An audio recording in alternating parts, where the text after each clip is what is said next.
ఓం నారాయణ ఆదినారాయణ అవధూత లీల అధ్యాయము 7 ఆపద్బాంధవుడు. అజ్ఞానము అనే కటిక చీకటిలో అహంకారము అనే మొసళ్లతో పోరాడే మనకు కర్మ దాటనెవరితరము, నొసట వ్రాసిన బ్రహ్మరాత తప్పింప ఎవ్వరికి శక్యము కాదు అనే మొట్ట వేదాంతం బాగా వంటబట్టి మహనీయులు ఎంతటి దయామయులో మనకు అనుభవం కాకుండా చేస్తుంది.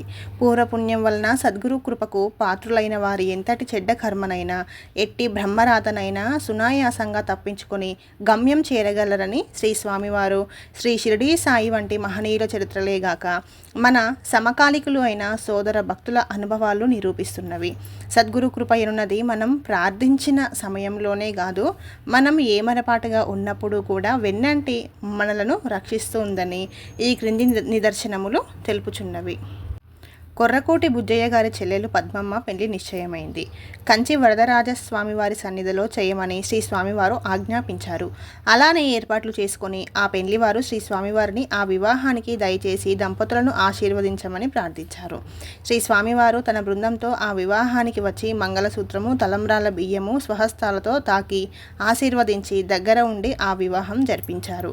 శ్రీ స్వామివారు తన డబ్బులు ₹1 ఇచ్చి కర్పూరం తెప్పించి వెలిగించి తమ ప్రక్కన పెట్టమన్నారు. ఇంకెవ్వరి ఇండ్లకు గాని వివాహాలకు గాని వారి జీవితకాలంలో శ్రీ స్వామివారు వెళ్ళి ఉండలేదు.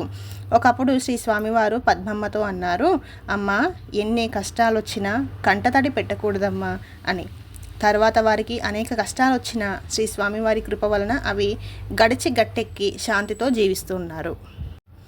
ఒకప్పుడు శ్రీ స్వామివారు తలుపూరు నుండి గొలగమూడికి వస్తూ నెల్లూరు మద్రాసు బస్టాండ్ చేరాక, అయ్యా, మనం ఆసుపత్రికి పోవాలి అని శ్రీ స్వామివారే జూబిలీ ఆసుపత్రికి తీసుకుపోమని చేతితో త్రోవ చూపారు. ఎప్పుడూ వైద్యశాలకు పోని శ్రీ స్వామివారు ఇలా ఎందుకు పోతున్నారో ఎవరికి అర్థం కాలేదు. వారు ఆసుపత్రికి పోగానే ఆసుపత్రిలో శ్రీ స్వామివారిని అనన్యంగా స్మరిస్తున్న బుజ్జయ్య, అనారోగ్యంగా ఉన్న వారి చెల్లెలు నమ్మూరు పద్మమ్మ కొండంత సంతోషంతో శ్రీ స్వామివారిని దర్శించి నమస్కరించుకున్నారు. శ్రీ స్వామివారు అక్కడ కొంతసేపు ఉండి, ఇక్కడికి లెక్క సరిపడింది, మనం పోదాం పదండి అన్నారు. కొద్ది రోజులలో ఆమె ఆరోగ్యం చెక్కబడి ఇల్లు చేరి శ్రీ స్వామివారి కృపను కొనియాడింది. ఖమ్మంపాడు గ్రామస్తులు లలితమ్మ గారికి పెండ్లైన 4 సంవత్సరాల వరకు బిడ్డలు లేరు. వీరికి నరాల బలహీనత వల్ల వంట్లో చాలా బాధగా ఉండేది. డాక్టర్ల మందులు, ఇంజెక్షన్లు ఉపకరించలేదు. ఆమె శ్రీ స్వామివారి దర్శనానికి వచ్చినప్పుడు ఆమె ఏమీ చెప్పక మునిపే ఆమెకు జబ్బయ్య పోతుందిలే, గూడూరు కరణం చనిపోయాడు, ఆయనను ఈమె కడుపున వేశాను అని చెప్పి వేలి ముద్రల కాగితం, దారం ఇచ్చి పంపారు. మరలా ఆమె ఏ మందులు వాడకుండానే ఆరోగ్యం చేకూరి గర్భం ధరించి 1 సంవత్సరం లోపల మగబిడ్డను ప్రసవించింది. ఇప్పటికీ ఆమె 50 మైళ్ళ నుండి వచ్చి శ్రీ స్వామివారి సమాధిని దర్శిస్తూ ఉంటుంది. ఒకరోజు రోసిరెడ్డిని ఏదో పురుగు కరిచింది. కాలు ఎర్రగా వాచి నడవలేకపోయాడు. నదికి స్నానానికి పోయి శ్రీ స్వామివారిని స్మరించి, నీవు తప్ప నాకు దిక్కెవరు తండ్రి అని ఇసుక వేసి తన కాలును రుద్ది నీటితో కడిగి శ్రీ స్వామివారి సన్నిధికి వచ్చారు. సాయంకాలానికి కాలు మామూలు స్థితికి వచ్చింది. ఆ రాత్రి శ్రీ స్వామివారు రోసిరెడ్డితో, స్నానానికి పోయిన దగ్గర చూచుకో, అర్థమవుతుంది అని హెచ్చరించారు. శ్రీ స్వామివారు సర్వంతర్యామి అయి నిరంతరం తన మొర ఆలకిస్తున్నారని రోసిరెడ్డి గ్రహించాడు. స్నానానికి వెళ్ళినప్పుడు ఏటి వద్ద తాను చేసిన ప్రార్థన శ్రీ స్వామివారు విన్నారని, వారి స్మరణతో ఇసుక వేసి కాలును రుద్దినందువలననే ఆ బాధ తగ్గిందని శ్రీ స్వామివారి భావమని అతడు గుర్తించాడు. బుజ్జయ్య అనేక కోర్టు వ్యవహారాలలో కలత చెంది శ్రీ స్వామివారి దగ్గరకొచ్చి అల్లంత దూరాన కూర్చున్నాడు. మనసులో ఏమీ పెట్టుకోవద్దు, నీవు చక్కా ఇంటికి పో, అన్నీ నేను చూచుకుంటాను అని అభయమిచ్చారు శ్రీ స్వామివారు. వారన్నట్లే బుజ్జయ్యకు సర్వ చిక్కులు తొలగిపోయాయి. గొలగమూడి కరణం సుబ్బారావు గారు చెబుతున్నారు, ఒకప్పుడు ఒక ప్రభుత్వ ఉద్యోగి మీద ప్రభుత్వానికి ఫిర్యాదులు వచ్చాయి. అవి రుజువైనందున కలెక్టరు అతన్ని సస్పెండ్ చేస్తానని పెరోల్ కూడా పంపారు. అట్టి కష్టకాలంలో శ్రీ స్వామివారి ఆశీస్సుల కొరకు అతడు వచ్చాడు. ఆయనకు చాకలి మూటంత పాపముంది. ఆయన ఇక్కడ ఉంటే మనకు 1 రూవ అంటే పైసా నష్టం. వెంటనే పొమ్మని చెప్పయ్యా అన్నారు శ్రీ స్వామివారు. వారు కదలలేదు. అదే మాట శ్రీ స్వామివారు పదే పదే చెప్పి వారిని పంపివేశారు. ఆఫీసర్ గారు అరగంట సేపు ఆగి శ్రీ స్వామివారిని దర్శించారు. స్వామి, మీరు కృప చూపకుంటే మా గతి ఏముంది అని ప్రాధేయపడ్డారు. నీ అడ్రస్ వ్రాసిచ్చిపో, కాగితం వ్రాసి పంపుతాను అని అభయమిచ్చారు శ్రీ స్వామివారు. వారు అలాగే చేశారు. శ్రీ స్వామివారి కృప వలన వారికి సస్పెన్షన్ తప్పి ట్రాన్స్ఫర్ మాత్రం అయ్యింది. ఒకసారి శ్రీ స్వామివారు రోసిరెడ్డితో చెప్పారు, వెంకయ్యది ఒకటే మాట గదయ్యా అని. వారి అమృతవాక్కునకు ఎంత గొప్ప శక్తి ఉంటుందో, వారి ఇచ్చే చిన్న సూచన వెనుక ఎంతటి బలవత్తరమైన కారణం ఇమిడి ఉంటుందో అనుభవించిన వారికే ఎరుక. శ్రీ స్వామివారి సేవకులలో ఒక్కొక్కరికి ఒక్కొక్క పని అప్పగించబడి ఉండేది. ప్రతినిత్యం వారందరూ తమ పనులు తాము భక్తితో చేసుకునేవారు. అగ్నిహోత్రానికి కట్టెలు కొట్టి తీసుకురావడం వై రమణయ్య పని. ఒకరోజు నిద్రలేస్తూనే శ్రీ స్వామివారు రమణయ్యను పిలిచి, ఈరోజు ఇక్కడ నీళ్లు నిప్పు చూడయ్యా అన్నారు. ఇదేమిటి, ఒకరోజు డ్యూటీ మార్చారే అని అతడు అనుకున్నాడు. కొంతసేపటికి ఆ మాట లెక్క చేయకుండా కట్టెలు కొట్టడానికే వెళ్ళాడు. అతడు పెద్ద మాను ఎక్కి కొమ్మలు నరుకుతూ ఉండగా పెద్ద కొమ్మ విరిగి అతని గుండెలకు తగిలి క్రింద పడ్డాడు. భుజం దగ్గర ఎముక విరిగింది. కానీ అతడు 4 అంగుళాల ప్రక్కనే ఉన్న బండ మీద పడి ఉంటే తల పగిలి అక్కడే మరణించేవాడు. శ్రీ స్వామివారికి విన్నవించగా రమణయ్యకు ఆస్పత్రి ఆపు అని చీటీ వ్రాయించారు. చాలా రోజుల నుండి నిరంతరం స్వామి సేవలో ఉండిన బరిగిల నాగయ్య కుడివైపున ప్రక్కటెముకల క్రింద నొప్పి విపరీతంగా వచ్చి గిలగిలా తన్నుకుంటున్నాడు. అక్కడ ఉన్న భక్తులు డాక్టర్ వద్దకు వెళ్ళమంటే, నా డాక్టరు స్వామియే, నాకు వారే శరణ్యం అని శ్రీ స్వామివారిని స్మరిస్తూ ఉన్నాడు. ఏమి చేసినా తగ్గలేదు. భరించలేని బాధ. ఏమి స్వామి, కలియుగంలో భూలోకం వదిలి వైకుంఠం చేరావా, లేక నన్ను మర్చావా స్వామి అని ఒక్క పలంగా ఆవేదనతో దుఃఖంతో శ్రీ స్వామివారిని స్మరించాడు. వెంటనే నొప్పి తీసేసినట్లయి కళ్ళు మూతలు పడినాయి. శ్రీ స్వామివారు స్వప్న దర్శనమిచ్చి, నేనెక్కడికి పోయానయ్యా, నీ వెంబడే ఉండ్లా అని పలికారు. శ్రీ స్వామివారి సేవలోనున్న జయరామరాజు ఒకనాడు తన అనుభవాన్ని వేలూరు సుబ్రహ్మణ్యం నాయుడు గారికి ఇలా చెప్పారు.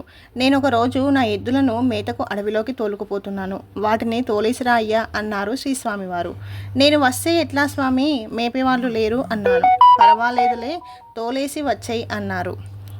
నేను శ్రీ స్వామివారి మీద భారం వేసి వాటిని అట్లా తోలేసి పశువులు మేపే పిల్లలకు చెప్పి వచ్చి శ్రీ స్వామివారి చెంత కూర్చున్నాను. కొంతసేపటికి శ్రీ స్వామివారు ఉన్నపలంగా లేచి కర్ర తీసుకొని ధై ధై అని అరుస్తూ 10 బార్ల దూరం పోయి తిరిగి వచ్చి కూర్చున్నారు. ఏమిటి స్వామి, అక్కడ ఏమీ లేకుండా అదిలిస్తున్నారు అని అడిగాను.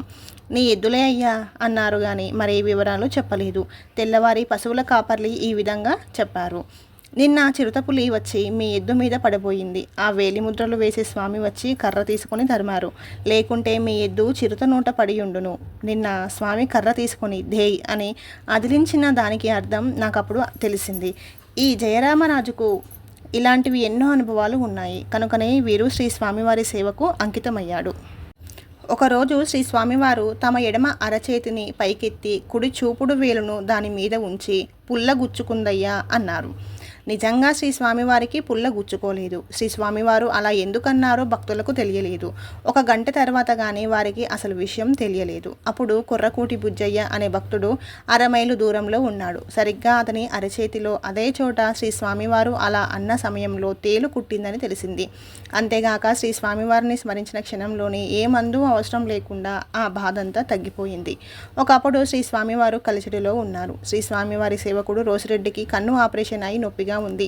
ఒకరోజు, అయ్యా నీవు ఇంటికి పోయి రావాలి, 40 లక్షలు కడితే త్రోవలో రామలక్ష్మణులు రక్షిస్తారు, ఊరికి పోతే అమ్మన్ని కాపాడుతుంది, రేపు ఉదయం నాకు చెప్పకుండా వెళ్ళి మరలా వచ్చాయి అని చీటీ వ్రాయించారు శ్రీ స్వామివారు.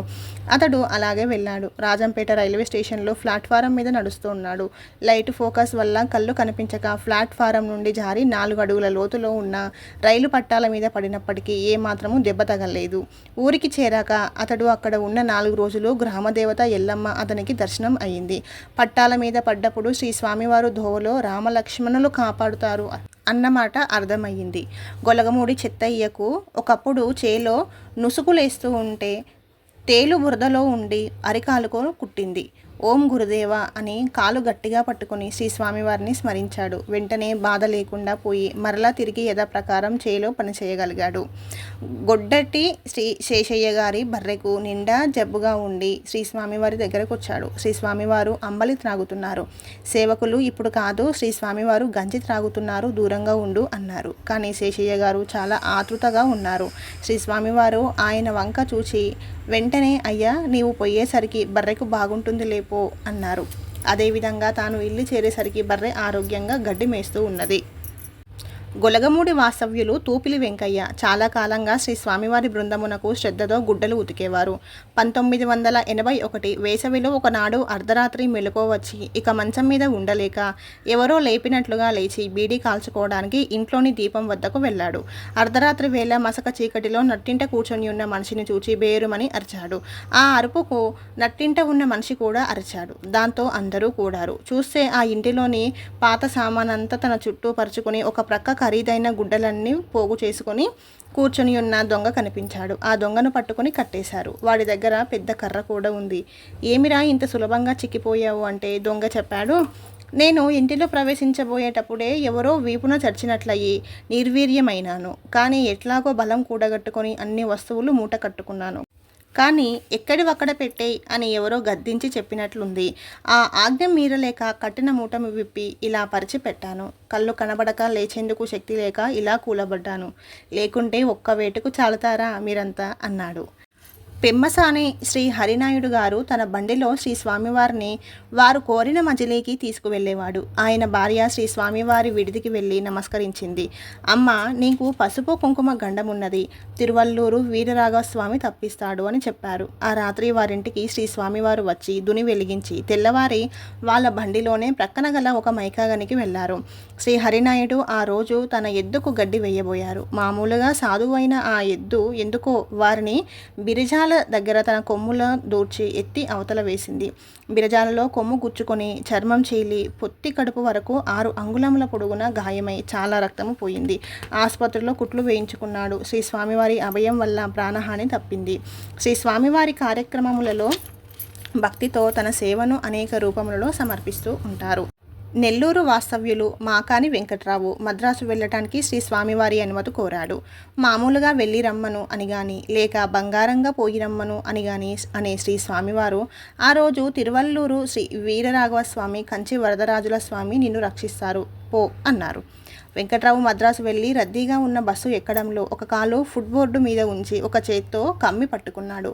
రెండవ కాలు ఎత్తక మునిపే బస్సు కదలడం వలన కాలు నేల రాచుకుంటూ ఉన్నది. అతడు పడిపోయాడు అనుకున్నారు అందరూ. వెనుక వాళ్ళు అరుస్తూ ఉన్న డ్రైవర్కు వినిపించలేదు. అతడు కూడా ఆశ వదులుకున్నాడు. వెంటనే ముందు టైరు పగిలి బస్సు ఉన్న పలంగా ఆగిపోయింది. అలా జరగకుంటే వెంకట్రావు గారి చేయి పట్టు తప్పి క్రింద పడి ప్రాణాపాయమై ఉండేది. టైరు పగలడం వలన వారి అదృష్టం బాగుందని ప్రయాణికులు అంతా అనుకున్నారు. శ్రీ స్వామివారి ఆశీర్వచనం అప్పుడు అర్థమైంది వెంకట్రావు గారికి. ఒకప్పుడు శ్రీ స్వామివారు తన బృందంతో కలిసి తిరుపతి వెళ్లారు. శ్రీ స్వామివారి సేవకుడు రోసిరెడ్డిని పొరపాటున తిరుపతిలో వదిలేసి మిగిలిన బృందం అంతా కలిచెడు చేరారు. రోసిరెడ్డి గారు రైలులో టికెట్ లేని ప్రయాణం చేస్తూ ఉన్నారు. డబ్బులు లేకుండా గూడూరు నుంచి కలిచెడుకు పోవటం ఎలాగా అని అతడు ఆలోచిస్తూ ఉండగా ఎవరో ఒక అపరిచితురాలు పల్లెంలో అరటిపండ్లు ₹1 పెట్టి సమర్పించింది. స్వామి, పేదరాలను స్వీకరించండి అని ప్రార్థించింది. అలా తనకు శ్రీ స్వామివారు ప్రసాదించిన ఆ రూపాయి ఛార్జీగా పెట్టుకొని కలిచెడు వచ్చి శ్రీ స్వామివారిని కలుసుకున్నాడు. వల్లపురెడ్డి తులసమ్మ కుమారుడు నారాయణరెడ్డి గారికి క్షయవ్యాధి. ఆయన పరిస్థితి చాలా ప్రమాదంగా ఉంది. ఇక ఆయన బ్రతకరని అందరూ వెళ్ళి చూచి వస్తున్నారు. ఇల్లు వదిలి చాలా కాలంగా శ్రీ స్వామివారి సేవలో ఉండే తులసమ్మ గారిని వెళ్ళి కుమారుని చూచి రమ్మన్నారు స్నేహితులు. ఇంటికి వెళ్ళి కుమారుణ్ణి చూచి వస్తానని ఆమె శ్రీ స్వామివారి అనుమతి కోరింది. ఆయనకేమమ్మా, బాగా ఉంటాడు, నీవు పోవద్దు అన్నారు శ్రీ స్వామివారు. అందువల్ల ఆమె పోలేదు. శ్రీ స్వామివారు చెప్పినట్లే నారాయణరెడ్డి గారి ఆరోగ్యం బాగుపడి వివాహం చేసుకున్నాక బిడ్డలు కూడా కలిగారు. గొలగమూడి కరణం గారైన సుబ్బారావు కుమారుడు తన స్నేహితునితో కలిసి నడిచి వస్తున్నాడు. అతనిని వెనుక నుండి ఒక ట్రాక్టర్ గుద్దింది. అతని పొట్ట మీద ట్రాక్టర్ ముందు చక్రం ఎక్కింది. ఒక ప్రక్కటెముక విరగడంతో గవర్నమెంట్ ఆసుపత్రిలో చేర్చారు. డాక్టరు 3 నెలలకు నడవగలడని చెప్పారు. అతడి స్నేహితునికి 4 చక్రాల మధ్య పడి వల్లు దొక్కుకున్నది కానీ పెద్ద దెబ్బలు తగలేదు. అదే సమయంలో శ్రీ స్వామివారు ఆశ్రమంలో ప్రమాదం ప్రమాదం అని పెద్దగా కేకలు పెట్టుతూ దీపం వెలిగించండి అని పట్టపగలు దీపారాధన చేయించారు. భక్తులకు ఇదేమీ అర్థం కాలేదు. తెల్లవారి పై ప్రమాదం సంగతి విన్నప్పుడు శ్రీ స్వామివారి మాటలకు అర్థం తెలిసింది. శ్రీ స్వామివారి సేవకులు పై ప్రమాదం గురించి శ్రీ స్వామివారికి విన్నవిస్తే 15 రోజులలో నయమయ్యి వస్తాడు, దేవుడు రక్షిస్తాడు అని చీటీ వ్రాయించి తాము వాడుకున్న కౌపీన వస్త్రం ఇచ్చి దాన్ని అతడి ప్రక్క మీద పరచమని తానిచ్చు విభూతిని సేవించమని పంపించారు. ఆశ్చర్యం ఏమంటే 1 ట్రాక్టరు వెనుక చక్రం అతని మీదకు ఎక్కకుండా తప్పడము, 2 3 నెలలకు నడుస్తాడు అని డాక్టర్లు చెబితే శ్రీ స్వామివారు చెప్పినట్లే అతడు 15 రోజులకే నడిచాడు. అతనిని డిశ్చార్జి చేశారు. అధ్యాయం 7 సంపూర్ణం.